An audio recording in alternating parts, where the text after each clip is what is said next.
Grabe no, yung performance na to, ang ikli lang. Kala ko, kasi di ba pinost to yesterday na magpe-perform nga daw si Kimi and Paulo. Akala ko there's more. Di ba? Actually, yung nakita ko lang na video, mga kachika, is yung nandun sila sa labas ng studio. Di ba? Meron kasi silang video sa labas ng studio. Ito yun, no? Team Manila. Di ba? So, Team Manila. Dito tayo sa Yes! Pumunta sa World Tour! Ayan, mga Team Manila tayo sa World Tour. Yes, pumunta sa World Tour. Eto yun mga kachika, si Kimi tsaka si Paolo. Actually, terno talaga sila dyan. Pansin niyo yung damit nila. Matchy-matchy na naman. Kung, ayan, top tape yung asap kanina, yun. Good evening kachika, God bless. Tama lang yung katawan nyo po. Mataba po ako. Mataba. So ayan, tingnan natin mga chika ulit to. Team Manila. Dito tayo sa World Tour. Yes! Pumunta sa World Tour! Mukha kami sila mga chika. Magpakita naman kayo, Kimi and Pao. See you! Ang tagal ano lang din nagpapakita sa atin, nakakalungkot. Di ba? Parang kailan pa ba? Yung MediaCon pa. Di ba? Hindi na rin natin sila nakita after nun. Kailan pa ba? Wala na, di ba? Mamaya si Kimi, mamaya re-remind ko rin mamaya si Kimi yung Bangkok trip niya mamaya nasa channel niya 8 o'clock. Oh, yun, kakasabi ko lang. No, Chico, na-indak ba ang lahat? Well, na-happy kami kanina sa ASAP, maski late in taping but happy din, nakakilig to the max. Konbanwa, Chika Patrol and everyone. Konbanwa, negashimasu. Good evening, check up. Ano ba naman yan, Madam Ana Domingo? Isin mo naman spelling mo. Para naman akong ano yan. Good evening, Cheka Patol. Di ba, Palapatol. Di ba? Para makabili kami ticket. Banas. Thank you. Thank you. Sobrang gentle ni Paolo kay Kimi, no? Tinan niyo yung hawak niya. Banas. Thank you. Thank you. Nakahawak si Kimi sa kanya. Team Manila. Actually, may nakita pa ako isang video. Diba? Ako bahala sa inyo, hinahanap ako kayo ng mga video ng Kim Pao update. At dito naman sa video na to mga kachika, na-appreciate ko naman yung pagiging sobrang mabait ni Paolo sa mga fans. Again, may nabasa na naman akong bashers kahapon dun sa channel nung mga gay lalush na basher ng Kim Pao. Sabi nila, si Paolo raw mga kachika, kapag ka may fans tinatakbuhan, iniiwan, inaalisan. Nandun yun sa comment section ng mga gay lalush. Sabi doon, ay si Paolo, kapag ka may mga fans, tinatakbuhan niya yan, tinataguan niya yan. Mga kachika, dito sa video na to, tingnan nyo naman, merong nagpapa-autograph na fan. Meron dala-dala, siguro picture ng Kim Pao to. So si Paolo, walang tanong-tanong, walang pag-aatubili, nag-autograph, binigyan niya ng signature. Oh, di ba? Actually, si Paolo tsaka si Kimi, oh, di ba? Meron na si Kimi, si Paolo yung nag-sign, oh, di ba? Tingnan niyo, napakabait nila, di ba? Sabi ni Kimi, meron na ako. Oh, meron na. Oh, di ba? Oh, yan ba yung suplado? Yan ba yung tinataguan ng mga fans? Nilalapitan pa para lang bigyan ng signature niya yung ano, yung picture. Di ba? Sorry sir, wala ako salamin. Ay sorry Madam Ana Domingo, walang salamin. Kaya pala sabi mo, God Ebeng, Cheka Patol. Tuloy ulit natin to. Yun, no?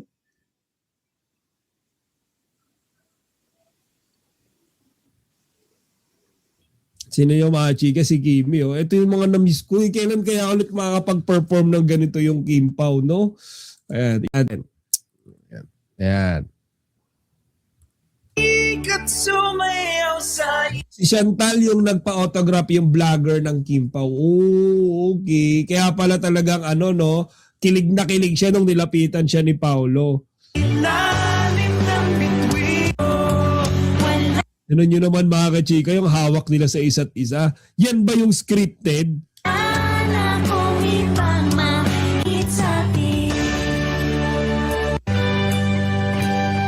Actually, hindi ko napanood yung talakayan doon sa kabilang mga Gay Laluz channel. Pero based doon sa sinabi ni Madam Jiang D, medyo below the belt na naman daw yung atake. 'Di ba? Pero dahil si Madam Queen Catherine, tsaka yung iba sa inyo, karamihan sa inyo, ayaw nang i-tolerate yun, and it seems that hindi na rin kayo masayang marinig pa yung pambababash nila, hindi na rin natin tatalakayin. Kachika, bagay na bagay ang ating Kim Pao. The best talaga. Oo naman. Kaya nga natin sila sinusuportahan, di ba? Ayan. Actually, si Kimi, ano siya, no? Pagkasama niya si Paolo, iba yung ngiti niya. Si Pao din, iba rin yung ngiti niya kapag kakasama niya si Kimi. Kasi kapag may mga interview sila, nakangiti sila, oo, pero iba eh. Iba pagka magkasama sila. Saksi ang langit, saksi ang langit, ang langit sa atin. Saksi ang langit sa atin, mga kachika. Tingnan nyo. Ayun, di ba? Ayun yung mga gandang performance. Nakatingin silang dalawa sa langit.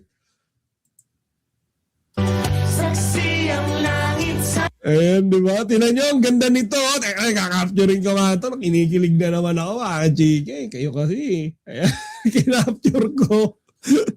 Kinilig ako eh. Ang ganda nung ano. Ang ganda nung nakatingala sila, oh. Saksi ang langit. Di ba? Ang cute, oh. Na-miss ko tuloy lalo yung si Kimi tsaka si Paolo. Kasi mga kachika, wala talaga silang paramdam. As in, putulin muna natin saglit yan ha. Sa profile ni Kimi, parang milagro. As in, isipin nyo si Kimi, walang ka-post-post. Oh, anak ng tinapay, walang post. Walang post kung nasan siya. Ano ba yun? Nasa Paris ka ba ngayon, Kim? Wala lang akong makitang balita eh. Wala akong feeling ko yung sinabi talaga ni Sir EJ, mga kachika. Feeling ko si Kimi nasa Paris ngayon. Doon siya nagtitraining eh. Sisipin nyo, wala siyang ka-post-post. Sobrang milagro eh. 'Di ba? Si Sir Jetro, walang post ngayon about Paris, pero merong post dito yung kanina sa Alibay. Si Paolo rin sobrang tahimik din, mga kachika, nung Instagram. Walang post. Oh. 'Di ba? Totoo ba to? Si Nadine Lustre, sinilip ko, wala rin. May vlog si Kim Chika Patrol. Nasa Thailand siya, manood tayo 8 p.m. Oh, mamaya. Manonood tayo yung Thailand trip niya kasama yung kanyang business partner. 'Di ba? Sumayaw-sayaw sila doon. Shout out po, idol. Ayan. Shout out, Madam JC Junaidi, 2686. Ayan na, shout out sa iyo. Since nag-duet ang Kim Pao, lahat ng kanta ay relate sa relasyon nilang dalawa. Kaya yung mga bashers hindi nila gets kung anong meron ang Kim Pao. Oo naman, tayo lang makakagets noon kasi tayo lang yung nakaka-relate sa ganun eh. Tayo lang nakakaintindi sa kung anong meron sila eh. 'Di ba? So, ayan, tuloy natin. Ang ganda nito. Saksi ang langit, 'di ba? So, tuloy natin, mga chika. atin. Saksi ang langit, saksi ang langit sa atin. Ang oras Ano, isa pa to, ang ganda nito, mga kachika, promise. Ayan no, kanina nung pinapanood ko to. sa Ang ganda nito. Maraming fans ang nagsasabi na bagay sina Kim Chiu at Paolo Avellino, lalo na pagkatapos ng mga proyekto at guest appearances nila na magkasama. Bakit sinasabi ng fans na bagay sila? Natural ang chemistry nila. Kapag magkasama sila sa interviews, shows o acting projects, napapansin ng fans na parang natural lang ang interaction nila. May halong kulitan at comfortable vibe. Parehong magaling umarte. Kilala si Kim sa romantic comedy at drama roles, habang si Paolo naman ay kilala sa intense at dramatic acting. Kapag pinagsama, nagiging balance ang dynamics nila sa screen. good vibes sa interviews at social media. Madalas trending ang clips nila dahil sa teasing at playful banter nila, kaya kinikilig ang fans. Supportive sa isa't isa. Napapansin din ng viewers na supportive sila sa projects at achievements ng bawat isa. Pero mahalagang tandaan, hanggang ngayon wala pa silang opisyal na kumpirmasyon na sila ay magkarelasyon. Kadalasan, fans lang ang nagsasabi na bagay sila dahil sa chemistry nila. Sa balitang bagay na bagay sina Kim Chiu at Paulo Avellino, para sa akin, normal lang na ganito ang reaksyon ng fans, lalo na dahil sa mga proyekto nila na magkasama. Narito ang masasabi ko tungkol sa balita. Una, malakas talaga ang chemistry nila sa screen. Magkasama sila sa ilang project tulad ng series na What's Wrong with Secretary Kim at ang romantic thriller na The Alibi. Dahil dito, maraming fans ang kinikilig at nagsasabing bagay sila bilang love team. Nagkaroon din sila ng successful movie. Nagkasama rin sila sa pelikulang My Love Will Make You Disappear na naging matagumpay sa takilya at kumita ng humigit sa kumulang 173 million pesos worldwide. Dahil dito, lalo pang dumami ang fans na gustong maging real-life couple sila. Pero wala pang kumpirmasyon na sila talaga. Sa ngayon, mas kilala sila bilang love team o close co-stars at hindi pa nila kinukumpirma na may romantic relationship sila sa totoong buhay. Kaya karamihan ng bagay sila ay galing sa fans at showbiz speculation. Sa madaling sabi, maganda ang tandem nila at nakakakilig para sa fans. Pero hanggang ngayon, trabaho at love team pa rin ang malinaw na relasyon nila. Sa totoo lang, hindi na nila bago sa showbiz ang ganitong klasing balita, lalo na kapag dalawang artista ang pinagsasama ng fans dahil sa chemistry nila sa screen. Ang sinasabi ng karamihan na bagay sina Kim at Paulo ay hindi lang dahil sa pisikal nilang itsura na maganda o kaakit-akit sa isa't isa, kundi dahil sa natural nilang vibe kapag magkasama. Ang mga tao, lalo na ang fans, nakikita nila ang halong kulitan, pagmamahalan at comfort level na bihira lang sa ibang love team o co-stars. Kung titignan natin sa perspektibo ng trabaho, parehong magaling ang dalawa sa kani-kanilang craft. Kilala si Kim sa romantic comedy at drama roles, habang si Paulo naman ay kilala sa intense at dramatic acting. Kapag pinagsama, nagiging balance ang dynamics nila sa screen. Hindi lang ito basta maganda silang tignan, may kredibilidad rin ang kanilang performance na nagpapakita ng chemistry. Bukod pa dito, malaki rin ang role ng social media at fan culture sa pagpapalakas ng ganitong narrative. Madalas na nagtetrending ang kanilang interview clips, playful teasing at behind-the-scenes moments. Ito ang nagpapatibay sa perception ng publiko na bagay talaga sila. Marami sa mga fans ang nagiging invested sa love team na ito at ang hashtag na Kim Pao ay patuloy na trending tuwing may bagong proyekto o appearance nila. Ngunit mahalagang maging maingat rin sa ganitong balita. Hanggang ngayon, walang opisyal na kumpirmasyon na may romantic relationship sila sa totoong buhay. Mas tama kung ituturing silang close co-stars muna. Ang pagmamahal at excitement ng fans ay natural, pero may hangganan din ito. Ang tunay na personal na buhay ng mga artista ay dapat nirerespeto. Sa kabuuan, ang balita tungkol sa bagay na bagay nila Kim at Paulo ay isang magandang halimbawa kung paano nag-i-interact ang fandom culture at showbiz. Nakakakilig, nakakatuwa, at nagbibigay ng positibong energy sa mga fans. Pero mahalaga ring alalahanin na ang chemistry sa screen ay hindi laging nangangahulugang may totoong relasyon sa labas ng kamera. Para sa akin, ang kanilang tandem ay isa sa pinakamagandang love team sa kasalukuyang showbiz at deserve nila ang support at pagmamahal ng fans kahit na ang kanilang relasyon ay professional pa rin. Marami pang pwedeng idagdag sa balitang bagay na bagay sina Kim Chiu at Paulo Avellino, lalo na kung titignan sa mas malawak na konteksto ng showbiz at fandom culture. Una, ang epektong love team culture sa Pilipinas. Sa ating showbiz, malakas ang impluensya ng love team sa career ng mga artista. Ang Kim Pao ay isa sa mga love team na tumatatak sa publiko dahil sa consistency ng kanilang screen appearances at chemistry.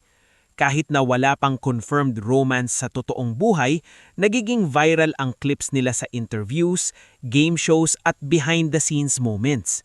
Ito ang nagpapatibay sa impresyon na bagay talaga sila. Marami sa mga fans ang nagiging invested sa love team na ito at ang hashtag na Kim Pao ay patuloy na trending tuwing may bagong proyekto o appearance nila. Ngunit mahalagang maging mainat rin sa ganitong balita. Hanggang ngayon, walang opisyal na kumpirmasyon na may romantic relationship sila sa totoong buhay. Mas tama kung ituturing silang close co-stars muna. Ang pagmamahal at excitement ng fans ay natural, pero may hangganan din ito. Ang tunay na personal na buhay ng mga artista ay dapat nirerespeto. Sa kabuuan, ang balita tungkol sa bagay na bagay nila Kim at Paulo ay isang magandang halimbawa kung paano nag-i-interact ang fandom culture at showbiz. Nakakakilig, nakakatuwa at nagbibigay ng positibong energy sa mga fans. Pero mahalaga ring alalahanin na ang chemistry sa screen ay hindi laging nangangahulugang may totoong relasyon sa labas ng kamera. Para sa akin, ang kanilang tandem ay isa sa pinakamagandang love team sa kasalukuyang showbiz at deserve nila ang support at pagmamahal ng fans kahit na ang kanilang relasyon ay professional pa rin. Marami pang pwedeng idagdag sa balitang bagay na bagay sina Kim Chiu at Paulo Avellino lalo na kung titignan sa mas malawak na konteksto ng showbiz at fandom culture. Una, ang epektong love team culture sa Pilipinas. Sa ating showbiz, malakas ang impluensya ng love team sa career ng mga artista. Ang Kim Pao ay isa sa mga love team na tumatatak sa publiko dahil sa consistency ng kanilang screen appearances at chemistry. Kahit na wala pang confirmed romance sa totoong buhay, nagiging viral ang clips nila sa interviews, game shows at behind-the-scenes moments. Ito ang nagpapatibay sa impresyon na bagay talaga sila.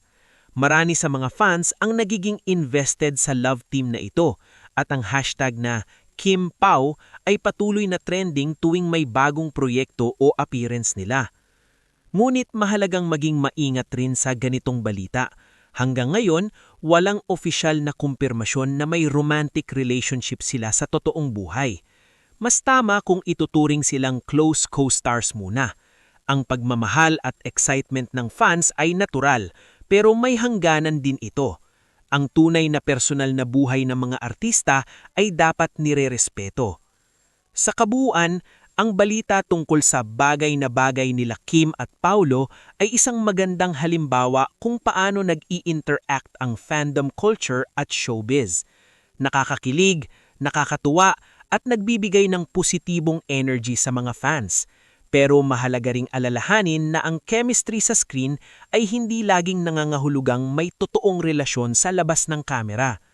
Para sa akin, ang kanilang tandem ay isa sa pinakamagandang love team sa kasalukuyang showbiz at deserve nila ang support at pagmamahal ng fans kahit na ang kanilang relasyon ay professional pa rin. Marami pang pwedeng idagdag sa balitang bagay na bagay sina Kim Chiu at Paulo Avellino lalo na kung titignan sa mas malawak na konteksto ng showbiz at fandom culture. Una, ang epektong love team culture sa Pilipinas. Sa ating showbiz, malakas ang impluensya ng love team sa career ng mga artista. Ang Kim Pao ay isa sa mga love team na tumatatak sa publiko dahil sa consistency ng kanilang screen appearances at chemistry. Kahit na wala pang confirmed romance sa totoong buhay, nagiging viral ang clips nila sa interviews, game shows at behind-the-scenes moments. Ito ang nagpapatibay sa impresyon na bagay talaga sila. Marami sa mga fans ang nagiging invested sa love team na ito at ang hashtag na Kim Pao ay patuloy na trending tuwing may bagong proyekto o appearance nila. Ngunit mahalagang maging maingat rin sa ganitong balita. Hanggang ngayon, walang opisyal na kumpirmasyon na may romantic relationship sila sa totoong buhay. Mas tama kung ituturing silang close co-stars muna. Ang pagmamahal at excitement ng fans ay natural, pero may